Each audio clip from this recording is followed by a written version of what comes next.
दिनैनि दिना जोंनि थाखाय मोनसे जारिमिनारि सान जानानै थागोन।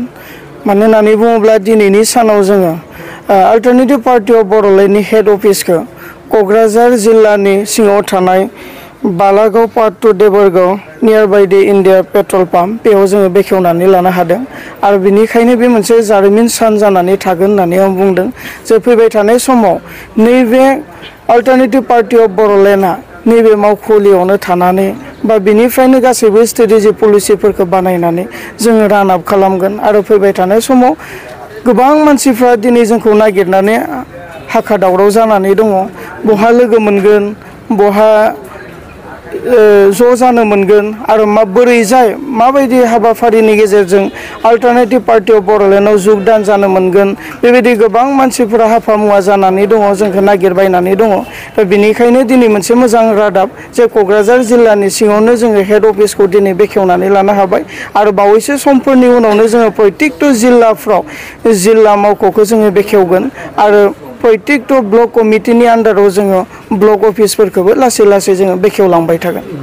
रायजो राजानि अनसायनाया दङ गोबां। दिनै रायजो राजाया मोनसे बिकल्पखौ नागिरनानै दङमोन। गोबां रायजो राजाफ्रा गिदिर मोनसे आखा लानानै, गिदिर मोनसे थांखि लानानै बा गिदिर मोनसे बेक्तिगत भाबै आखा लानानै सोरबाया BPF खौ सापर्ट खालामबोदोंमोन, सोरबाया UPPL खौ सापर्ट खालामबोदोंमोन।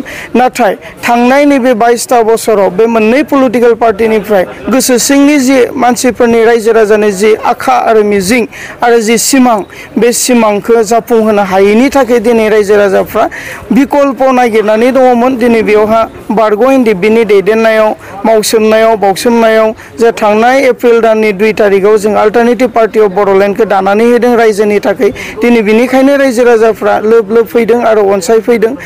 मानोना मोनसे बाथ्राखौ जोङो बुंगासिनो दङ, जाय मोनसे थुबुर सुबुं अनजिमाहा जारिमिन थायो, जायहानिखि जेंना थायो आरो जायहानिखि सिमां थायो, बेयावनो पार्टिबो जोनोम मोनो। दिनै जोंहा जारिमिन दङ, 34 बोसोर आखायाव हाथियार लानानै संग्राम खालामबोनायनि जारिमिन दङ।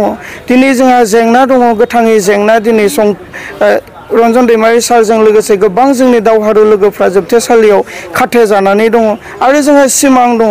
एनडिएफबिनि गोलाव समनि दावहायाव 4,000निबो बांसिन बिर जोहोलावजोफ्रा मुंख्लं जालांदोंमोन।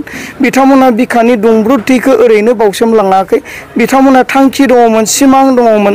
बेफोर सिमांफोरखौनो जों गोथाङै थानाय सुबुंफोरा मावफुंनो थाखाय जोङो नैबे पार्टिनि गेजेरजों रायजोनि गेजेराव मावलांनो हागोनखौ आखा फारिदों आरो फैबाय थानाय समाव जोङो फारि फारियै सुबुंनि मोजांनि थाखाय, रायजो राजानि मोजांनि थाखाय आरो समाजनि जौगानायनि थाखाय जोंनि अल्टारनेटिभ पार्टी अफ बड'लेण्डआ मेङाजासे खामानि मावलांगोन। जोंनिफ्रायथ' दासिमबो जोङो सेन्ट्रेल कमिटिखौ फुल प्लेजेड जोङो दानानै लानो हायाखै। फैबाय थानाय समाव जेब्लानोखि जोङो सेन्ट्रेल कमिटिखौ फुल प्लेजेड दागोन, अब्लानिया जोङो फैबाय थानाय काउन्सिल इलेक्सनाव माबायदियै बाहागो लागोन बेनि स्ट्रेटेजि पलिसिखौ जों बानायगोन आरो बिनि उनाव जोङो केन्डिडेटफोरखौ घोषणा खालामलांगोन फारि फारियै। आसा फारि लाखिदों जोङो जे माब्रैबा जोङो मेजिक नाम्बार मोननानै सरकार दानो हागोन, बेबायदिनो नोजोर बोनानै जोङो केन्डिडेटफोरखौ होलांगोन। दिनै मोनसे पार्टिया बबेबा समस्तियाव केन्डिडेट होनाय नङा, बेथ' जानोनो हाया। जे फैबाय थानाय समाव जों बेफोरखौ माबायदियै केन्डिडेटफोरखौ फोसावनाय जायो आरो माबायदि स्ट्रेटेजि पलिसिफोरजों जोङो मावफुंलांनो हायो,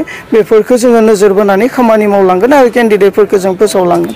आरो दिनै जोङो रायजो राजानि अनसायनायखौ ओरैबायदि मोन्दों, नांगौनिबो बांसिन जोङो रायजो राजानि अनसायनायखौ मोन्दों।